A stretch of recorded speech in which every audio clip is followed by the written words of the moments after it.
Okay, hi guys, welcome back to the Undefined Talk Show. My name is Marcus and I'll be your host for today. So this talk show is sponsored by IB Lounge, which is a specialized IB tuition service located right here in Singapore. The Undefined Talk Show's aim is to really inspire people to take unconventional routes, and we do this by actually interviewing guests who have done so themselves and who have achieved some sort of success. So today we are joined with a guest who is actually Nicholas. Hi guys. Nicholas is actually a long-time friend since like maybe 5 or 6 years old. So it's really been quite long. Yeah, I think 5 or 6, right? No, I think I remember how we became friends, right? Yeah. I don't know if you moved. We used to stay at this condo complex. Yeah. There used to be like this downstairs area of a swimming pool with different facilities. I think I was like 3 or 4. I went down. 3 or 4, really? No, I was 3 or 4. I went down and then I just saw this other guy and I was like, hey, do you want to be my friend? I still remember that. Do you remember that? No, I don't. Honestly, I don't remember. Yeah, I don't know what I was doing, but we just happened to be friends after that. Used to go for a lot of activities together. Also, right? Yeah. Aikido. My favorite part of that was just the McDonald's after. That your of course. mom will buy for us. Yeah, well, it's quite interesting actually. Now that you mention it, right? This kind of like attitude of becoming of being very proactive. Like you mentioned that you are the one that came up to me and say like, oh, do you want to be friends? I think that kind of like was a stepping stone to a lot of the things you did later in life, like that proactive behavior. Yeah. So maybe you can get to understand a bit about yourself. Like, what are you currently doing now?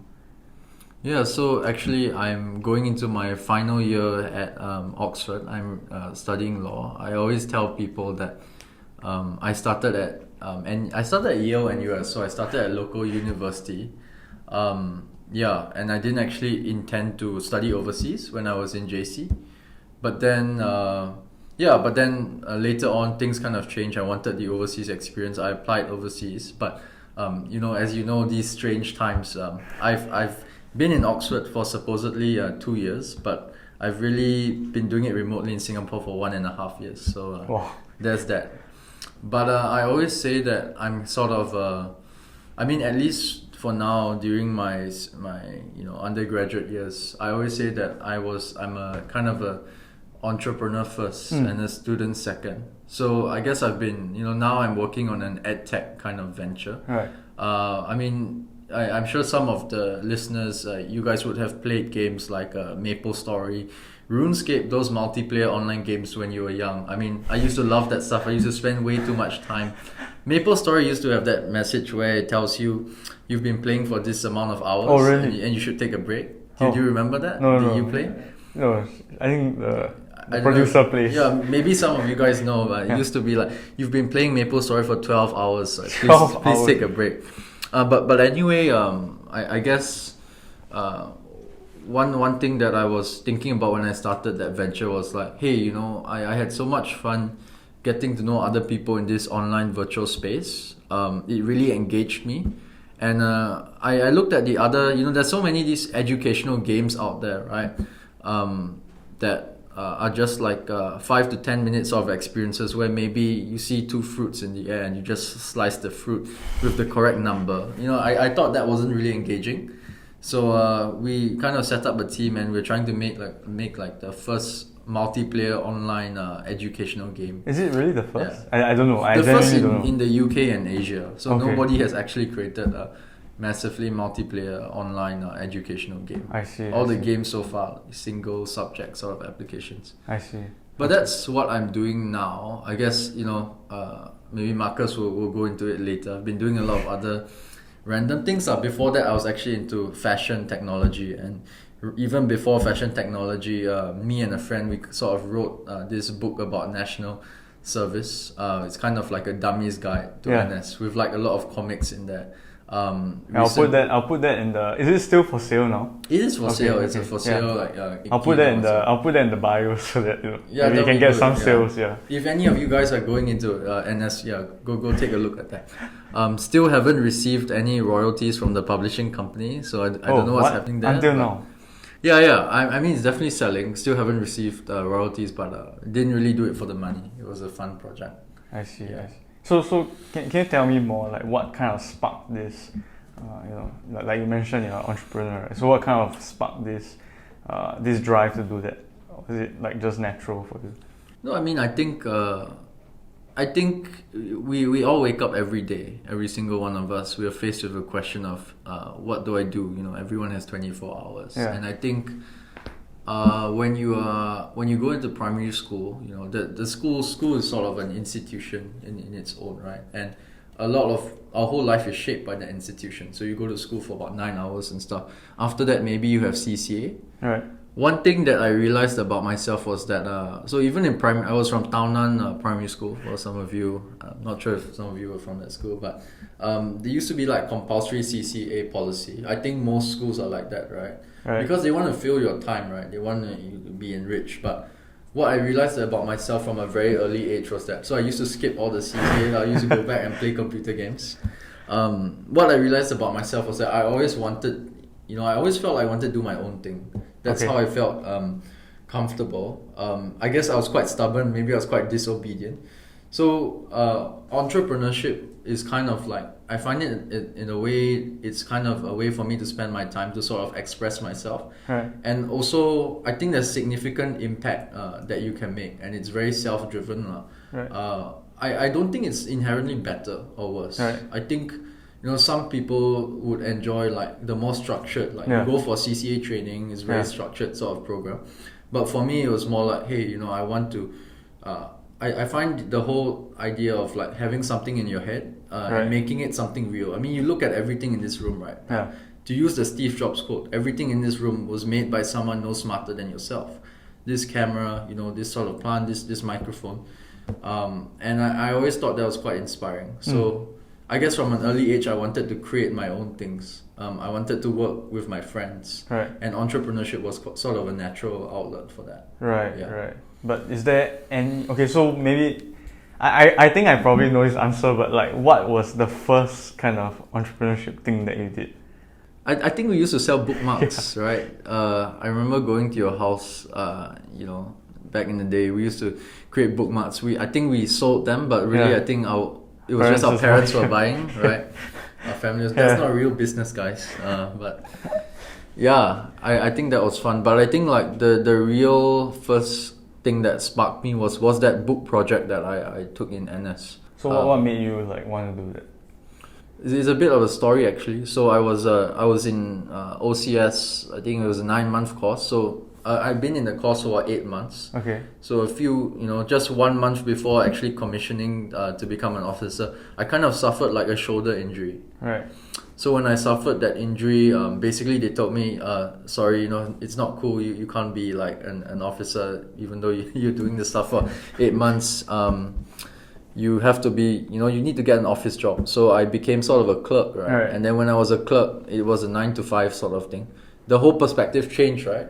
Because initially when I came in, I was like, hey, make the best of it, become an officer, learn all those skills. Right. But my whole thing, my whole life changed. I was no longer going to be a commander. Then I think it almost became like up to me to make the most out of my time, right? And then I thought, hey, everyone before NS, they want to find out more, but there's very little information. Yeah. There is information on the MINDEF website, right? But I think people generally want to hear from others who have around actually been through it. who've actually been through it, who don't necessarily have a vested interest in showing it in a certain way. Yeah. So I started researching. I realized that there were no books that sort of did that. Right. There was this one book, obscure book, which I don't think it's in public circulation. It was in the National Library, but What then was it called? I can't remember what it was called. Okay, but so it was that's how all obscure words. it is. Super obscure, all words, right? And I was like, hey, nowadays people like us, we have very our attention span isn't the greatest, right? If you look at how social media has sort of shaped our psychology, Yeah. then I was like, hey, there's really a chance to do something interesting here. Create like a genuine experience of NS and also show it through these comics. So we managed to find like a illustrator who used to illustrate for the Straits Times, I just pitched the idea to him, and then me and my co-author, we just got that out lah. And I think, and during that process, right, it's a military book, so you need approval from military authorities and stuff, right? So at first I was like, hey, this book is never going to take off. We're saying all these funny things about NS. The government is definitely not going to be happy. Yeah. But as it turned out, we managed to pull it off, and that's when I really realized, like, hey, ideas, we can make it happen. Even though we were just like these, corporals, we were speaking to like these majors and lieutenant colonels to get like approval. Right. So I think that was probably the biggest impact.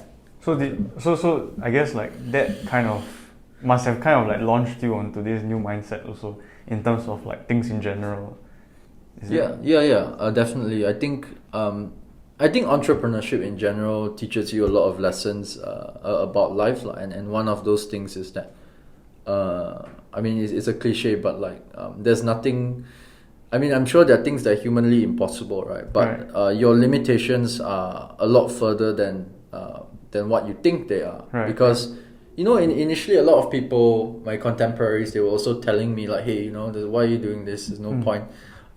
It's never going to get published. The military is never sort of going to do this. So I think that's one thing. I think the other thing also is, other than knowing that you can actually achieve things, I think the other thing is realizing that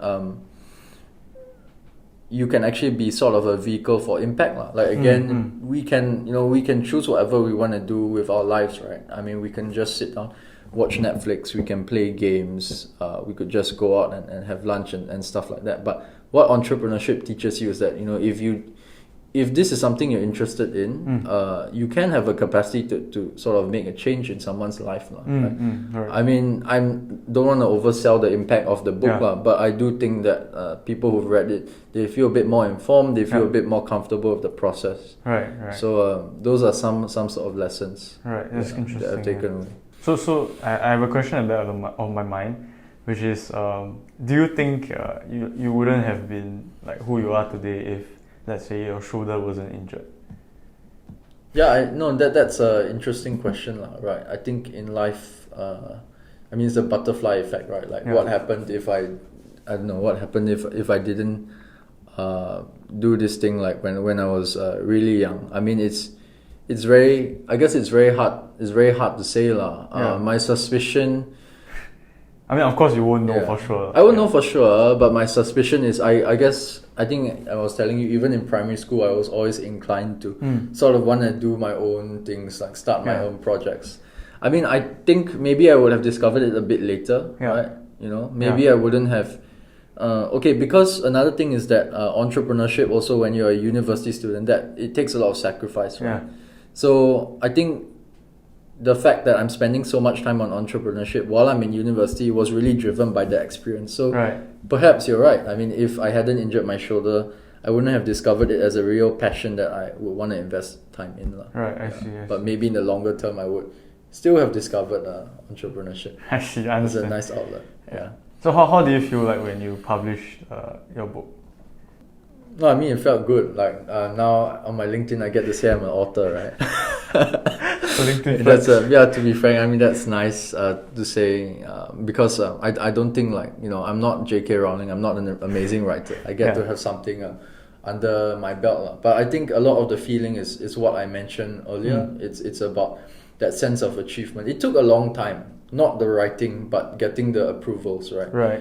Running around Singapore to speak to different people, like in the government or in in the military to get those approvals. So when you see that happen, sort of when you work on these projects as an entrepreneur, you're kind of like your baby, right? And then eventually when it's completed, you feel like it's grown, and then you're happy to let it go out there. Right. So a big sense of closure as well. Nice. Yeah. Actually, I think like something that I really want to capture today is kind of like the process, the hardship. There might not be, but I guess like for me, the main thing that I can see is, like you mentioned, getting the approvals. Kind of like, people might, I don't know if they did, but people might look at you and like, oh, who's this guy, asking me all these things. Like, did that kind of thing happen to you? Yeah, I think so. More specifically, right, in relation to that question, there was a lot of that, right? There was a lot of doubt about the book not being able to get published. And to be honest, when you want to publish a book, it's not as easy as you write in your notebook and you go to Kinokuniya and say, hey, sell this. That's not really how it works, right? You need like a publisher. So we did struggle to actually get, who are these like two like NS kids, we did struggle to sort of get a publisher in the early days. Like we sent a lot of emails. And they just ignored you? Or?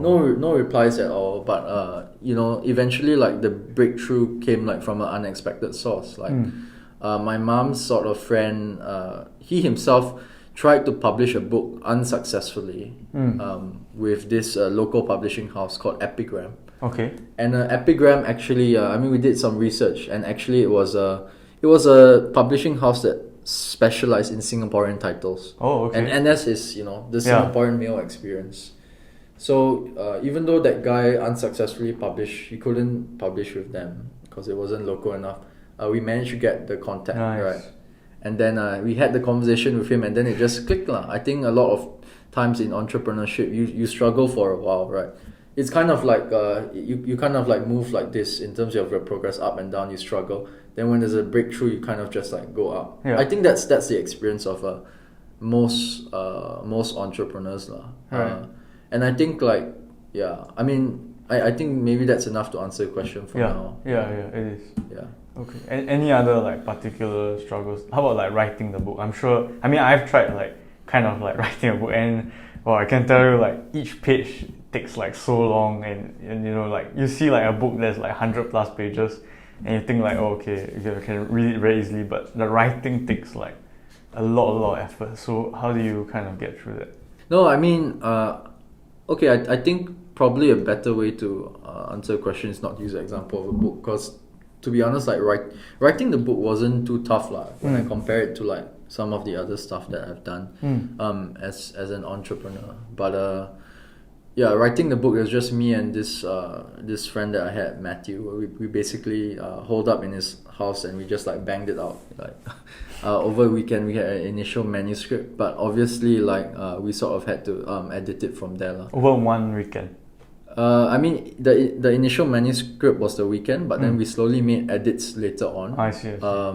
I think that wasn't necessarily the tough part. I think that at least the tough part for that project, right, was sometimes when you want to do entrepreneurship, right, you want to create a project, you realize that you need many sort of different skills. So when you write a book, it's not just about being able to write the book. You need a publisher. You need, at least in our case, we needed a comics. Yeah. And right. Yeah. And me and Matthew were the worst guys to write comics. Like I scored the lowest for my, we used to have to take art in like, primary, up to like Sec 3 or something. I was like the lowest in the whole level. That was a struggle, right? So I think one of the difficulties was actually, so again, we sent many emails, we pitched to many sort of artists out there. But then, out of like 100 people, like one guy sort of replied and that was probably the largest struggle. But I think another example of like, I think when you ask that question, you're essentially asking about difficulties in building a product. So I've experienced other sort of difficulties. I think for the educational game that I'm working on, right, the largest constraint is not necessarily like what the vision is for the product, but very often you realize that entrepreneurship is not about being able to build something amazing when you have $1 billion. There are very few businesses out there that have that kind of money, right? Yeah. Maybe if you're Google, you have this thing called the internet. You have unlimited money. But for other businesses, for startup guys, it's really about, you have this vision. You want to get here, but you can't build here. You don't have that money. So with a minimum amount of money, how can you test that value proposition? Right. So one really big challenge for us was like, how do we mimic the game experience and give data to the parents and the teachers, right? While using as few resources as possible. And you need to be very sort of innovative. You need to be very clever about that. I see.